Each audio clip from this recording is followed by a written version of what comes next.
Bonjour à toutes et à tous, bienvenue sur streetbuzz.be.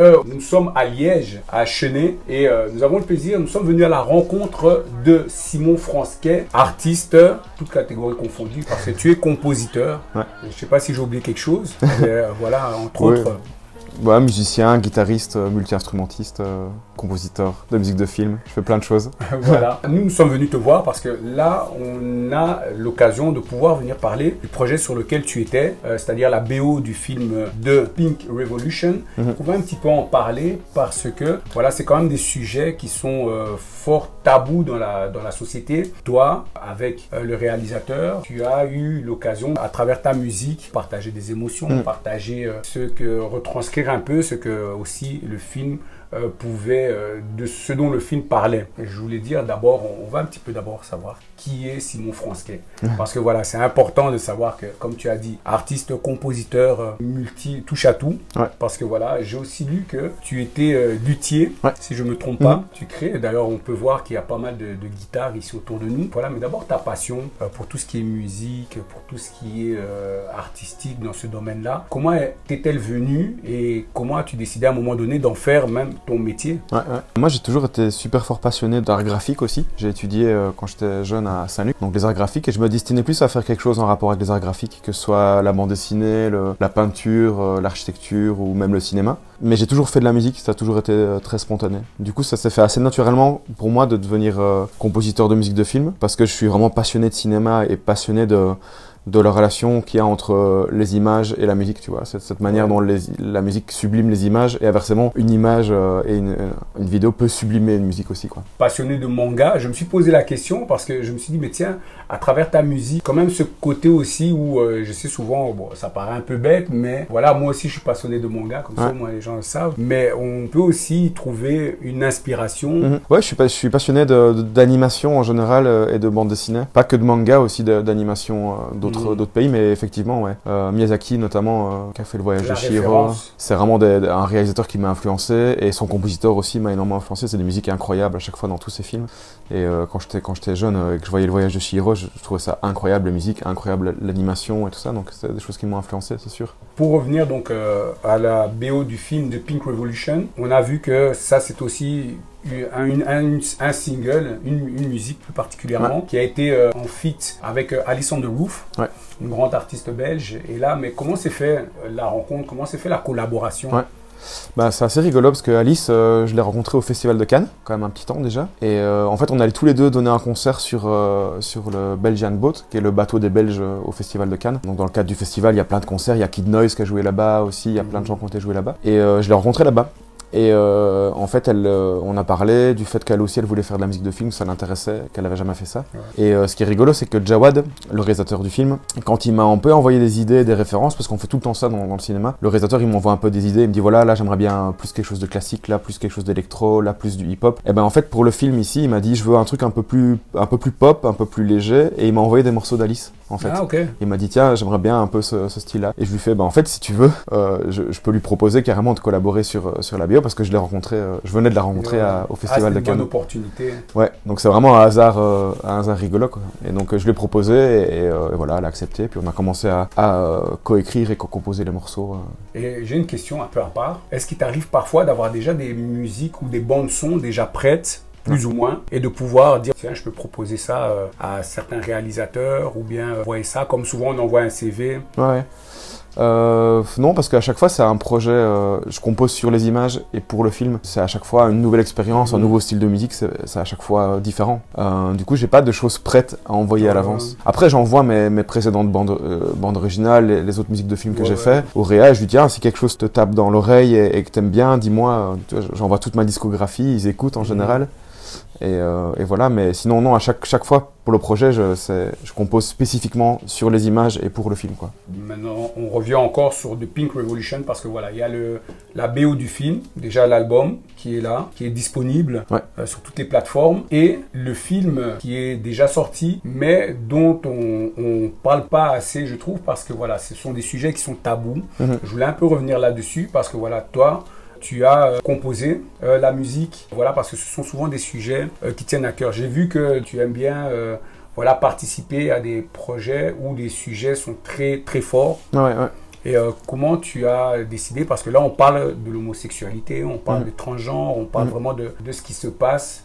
Comment est-ce que les gens souvent réagissent envers eux, donc cette négativité qu'on porte souvent sur ces personnes, et voilà, comment est-ce que toi tu as pris ça, le fait de travailler là-dessus? Moi c'est un sujet qui m'a toujours touché, même si moi personnellement je suis pas issu de la communauté LGBTQI+, c'est un sujet qui m'a toujours touché, et du coup je me suis entouré aussi de personnes pour le faire avec bienveillance et avec respect, parce que je trouve que c'est toujours délicat de parler de quelque chose qu'on vit pas vraiment soi-même, mais ouais, c'est un sujet qui m'a toujours touché, et Jawad a toujours défendu des sujets comme ça. Sur son précédent film, Autant les Arabes dansaient, ça parlait déjà aussi, pas de ça, mais de sujets assez similaires aussi, du corps de la femme, du rapport. Et c'est sûr, c'est des sujets qui m'intéressent et qui me touchent, donc forcément c'est des projets que j'accepte de défendre aussi. Très important, parce que c'est vrai que même nous-mêmes, quand on regarde dans les communautés subsahariennes, les communautés du Nord, autres encore, c'est un sujet qui est universel, et donc il est important, comme tu le disais, les gens en off, que voilà, il y avait des projections qui allaient se faire aussi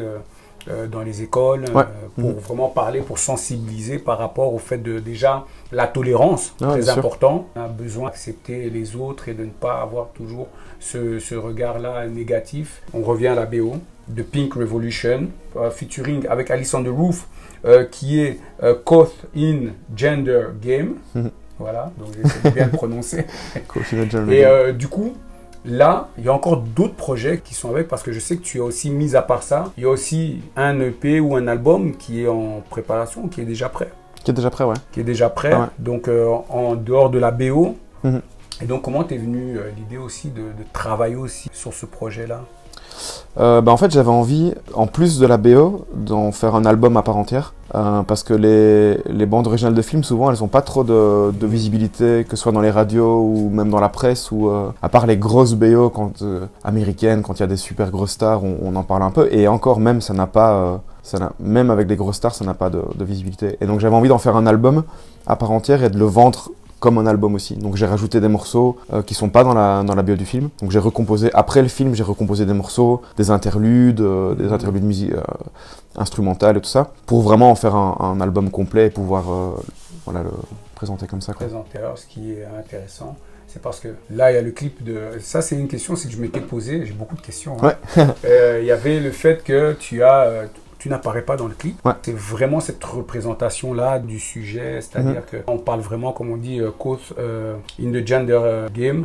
C'était vraiment de parler, même Alice on the Roof, quand on entend, c'est vraiment, voilà, on a vraiment la musique qui parle. Moi, je pensais que tu étais un chanteur aussi.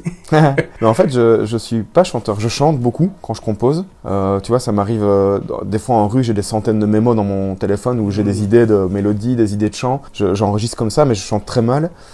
Et c'est pour ça que j'engage des chanteurs pour travailler avec moi aussi, parce que je suis pas chanteur, quoi. Et c'est ça que j'aime bien dans la musique de film aussi, c'est que je vais composer, et puis si j'ai besoin d'un clarinettiste, d'un saxophoniste, n'importe quoi, je vais aller les chercher. Ou si j'ai besoin d'un chanteur, je vais aller, voilà. Donc je compose et j'écris, ou je coécris des fois avec eux, et puis... On voit que tu mélanges les sonorités, parce que là on passe des musiques orientales, de musique hip-hop, de musique jazz, à la pop musique, à l'électro aussi. Donc comment toutes ces influences-là viennent voilà, comment tu fais pour aller prendre toutes ces influences? C'est une question qu'on me pose souvent, ça. En fait, moi j'aime tout. J'aime pas tout, mais j'aime tous les styles de musique. Je trouve qu'il y a des choses intéressantes dans tout, et j'ai toujours aimé aller piocher un peu. Depuis ado, en fait, j'ai écouté autant du rap, du hip-hop que du métal, que de la musique classique, que de la musique klezmer juive ou du jazz. Et à chaque fois, ça m'a influencé, ça m'a donné des idées pour mes compos. J'aime bien faire ça. J'aime bien voyager, apprendre des nouvelles musiques, rencontrer des gens, et du coup aller prendre des petites choses que j'aime bien, des sonorités, et en faire mon petit melting pot avec tout ça, quoi. Simon Fransquet, ce qui est bien, on le voit d'ailleurs avec tous les petits instruments, les différentes guitares qui sont là. Tu es luthier. Luthier veut dire que tu crées toi-même les guitares. Là aussi, on peut dire que tu as un touche-à-tout, donc cette passion, composition, luthier, je sais pas, mais comment tu fais pour mixer tout ça? Parce que je pense que quand tu as envie d'une certaine sonorité, tu dis tiens, je vais créer une guitare, et là je vais trouver peut-être le son que je recherche. Bah, c'est difficile parce que c'est vraiment des métiers différents et le travail de luthier, je suis pas luthier à temps plein, c'est une activité que j'ai sur le côté parce que je ne saurais pas. Je donne cours de guitare et je compose pour le cinéma et déjà ça c'est deux travails différents et c'est déjà. Beaucoup. Mais la lutherie, ça a toujours été aussi depuis. J'ai toujours construit des choses en fait depuis que je suis gamin. Comme je disais, j'ai fait les arts plastiques aussi, donc j'ai un rapport très manuel à l'art et j'ai toujours construit des choses, j'ai sculpté des choses aussi.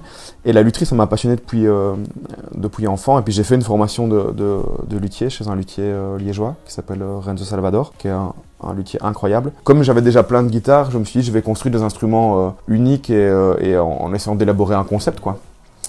Par exemple, celle qui est là derrière, c'est une guitare 18 cordes que c'est la dernière que j'ai faite et c'est un projet complètement fou. Je me suis dit ok, comment est-ce que je vais jouer de cet instrument quoi. Je l'ai conceptualisé, puis je l'ai construit et puis je savais pas trop vraiment comment j'allais en jouer après quoi. Okay. Mais j'aime bien avoir cette démarche là. Et ça t'arrive que les gens te disent bah tiens écoute, je vois tu as de belles guitares, est-ce que je peux t'en acheter une?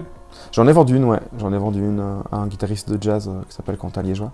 Ah, ok. Ouais. Mais après, c'est pas, comme je disais, ma vocation, c'est pas d'en faire une activité, d'en vendre constamment, parce que j'ai pas envie de ça non plus. J'ai envie que ça reste un truc créatif où j'ai des idées, je les fais et puis ça m'inspire dans mon travail. J'ai pas envie d'ouvrir un magasin de guitares et de construire 10 guitares l'année. Non, mais à l'allure où ça va bientôt, je pense que tu pourras faire un petit musée. Je pourrais faire un petit musée, ouais. Avec je sais que tu as une actualité qui est très chargée en tant que compositeur et pour pas mal de films aussi à venir. Mais quelle va être la suite pour toi? Quels sont les différents projets? Quels sont, voilà, à quoi est-ce que tu aspires même? Ouais. Bah, y a le vinyle de l'album qui sort le 20 mai. Donc on sort une édition collector avec le label le 20 mai en vinyle. Premier vinyle que je sors, j'ai déjà sorti plusieurs albums mais c'est la première fois que je sors en vinyle. Donc ça c'est gai, je suis assez excité de faire mon premier vinyle. Il y aura une représentation aussi bah, en fait je vais pas le jouer en live cet album parce que c'est pas un groupe. Mais ouais, parfois je vais un peu jouer des morceaux solo et puis sinon, dans mon actualité, bah, je continue à faire beaucoup de musique de film en fait, vraiment beaucoup. Et là, je suis sur 3 films, 3 longs métrages actuellement, tous à l'étranger. Belge à l'étranger. Ouais, tout à l'étranger là. J'ai vraiment beaucoup de projets à l'étranger. J'ai un film au Maroc qui s'appelle Un été à Boujad, de Omar Mouldura, qui est un réalisateur marocain, franco-marocain. J'ai un film tunisien aussi, et je viens de commencer aussi sur un film indien en Inde. Bah, c'est bien, ça c'est chouette. De beaucoup bouger, de voyager, d'aller au soleil.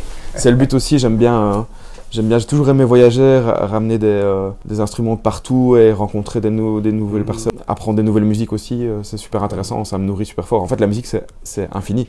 Tu apprends toute ta vie. Ouais, toute ta vie, tu rencontres des gens qui remettent en question ce que tu pensais, c'est intéressant, c'est ça que j'aime bien. Mais tu as gagné un Magritte. Magritte, là, qu'on peut voir, d'ailleurs, nous, c'est la première fois qu'on voit le Magritte, à quoi ça ressemble. Tu peux le prendre d'ailleurs, comme ça, on peut le voir. Parce que voilà, c'est pas tous les jours qu'on a un artiste qui a un Magritte. Et en plus, pour la bande-son du film Autant les Arabes dansaient, toujours avec le même réalisateur. Ouais, mais c'est à croire que ce réalisateur te porte chance. Bah, c'était le premier film que je faisais avec lui, et j'en ai fait 3, ici c'est le 3e en fait, que je fais avec lui, et ouais c'était une belle expérience, c'est un très très beau film, Autant les Arabes dansaient, vraiment, et j'étais très fier de cette musique aussi, donc ouais. Mais quel effet ça fait de gagner un Magritte? Bah c'est fou, c'était en direct à la télé, tu sais pas, tu l'apprends sur le moment, comme les Césars, les Oscars, tout ça c'est la surprise, donc ouais, c'était hyper excité. Ouais, c'est une super reconnaissance parce que ça met un peu un cachet, ça valide, ça dit ok, bah en fait je fais pas ça pour rien, c'est qu'il y a une reconnaissance du milieu quoi, vraiment. Donc ça c'est chouette. Ça, c'est bien. En plus de ça, de tes pairs et des personnes qui sont à l'étranger, comment est-ce qu'on peut faire pour te suivre, pour te retrouver sur les réseaux? Bien mon site, simonfranske.com, où il y a plein de choses. Sinon sur Facebook, sur Instagram. Et voilà, je suis pas le plus actif sur les réseaux sociaux, mais je poste de temps en temps les projets, ouais. Je sais qu'il y a un album qui était sorti en décembre. Ouais, il y a un autre album duquel j'ai un peu moins fait de promo de celui-là, ouais, c'est la bande originale d'un film qui s'appelle Tandem Local, qui est un documentaire aussi, où ils ont fait le tour de la Belgique en vélo à la rencontre des producteurs locaux et maraîchers. C'est un album que j'ai aussi co-composé avec Jérôme Magnier, qui est aussi qui est le deuxième guest en fait sur cet album-là. Ah ok. Parce qu'il y a deux guests, il y a Alison de Roof et Jérôme Magnier, qui est le chanteur de Dansan en fait, un groupe belge qui a quand même pas mal tourné et avec qui j'ai déjà travaillé plusieurs fois. Et donc sur Tandem Local, c'est vraiment une BO qu'on a fait à deux. Il y a des morceaux qu'il a signés tout seul, des morceaux que j'ai signés moi tout seul, des morceaux qu'on a fait à deux. Eh ben, ça fait beaucoup de travail, beaucoup de boulot. Je ne sais pas comment tu fais, bon, en tout cas, ça c'est... Je suis un peu hyperactif. Ouais, ben, c'est bien, c'est toujours l'inspiration, hein. Ça c'est les artistes en général. Mais voilà, ben, écoute Simon Fransquet, merci de nous avoir accueillis dans ton espace et on a pu voir comment tu travaillais, on a pu poser des questions, on a pu découvrir, on a pu aussi voir des petits secrets, voilà, on ne dira pas trop, mais en tout cas un grand merci. Merci à toi, merci à vous. Et on va inviter toutes les personnes, n'hésitez pas à aller liker, partager, à aller voir ce que Simon Fransquet fait, donc simonfransquet.com, aussi sur Instagram, Facebook. Ouais, Facebook, Spotify aussi, voilà. Enfin un peu toutes les plateformes. Spotify, téléchargement légal. N'hésitez pas si vous avez envie d'écouter un peu plus, d'en savoir un peu plus et de vous délecter de sa musique. Voilà, il y a pas mal de choses. De Pink Revolution, donc la bande son du film, disponible sur tous les réseaux. Il y a aussi l'album que tu as, le titre de l'album. Tandem Local. Tandem Local. Sorti en décembre. Ouais. Et sorti en décembre, donc n'hésitez surtout pas à aller voir sur Simon Fransquet. Vous allez avoir toute son actualité, tout ce qu'il fait. Et là, je pense que voilà, pour les amateurs de musique, de films, pour les BO originales, vous allez être servis. Et si vous avez des questions, ben, allez chez lui et sur son site, envoyez-lui un mail et il y répondra, je pense, avec plaisir. Hein. Ouais, à fond, avec plaisir. Voilà. Et nous, on vous dit à très bientôt hein, sur streetbuzz.be. Bye. Bye bye.